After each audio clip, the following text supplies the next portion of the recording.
Hello everyone, দেখো এখন আমি রেডি হয়ে গিয়েছি। রেডি হওয়ার পর এখন আমরা মন্দিরে যাব। আমি, আমার দিদির শাশুড়ি মিলে এই যে এখন আমরা মন্দিরে চলে এসেছি। এখন আমি রাসটা ঘোরাবো, আমি আর আমার ভাগ্নি, ওই যে আমার ভাগ্নি মিলে আর কি রাসটা ঘোরাচ্ছি।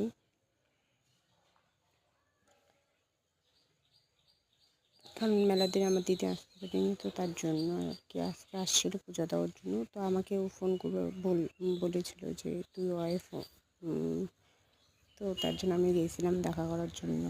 তো আমিও পুজো দিয়ে নিয়েছি। তা এখন আমার বান্ধবী এসেছিলো, ও পূজা দিয়েছিল। তো এইখানে একটু সবাই মিলে একটু ফটো টটো উঠলাম,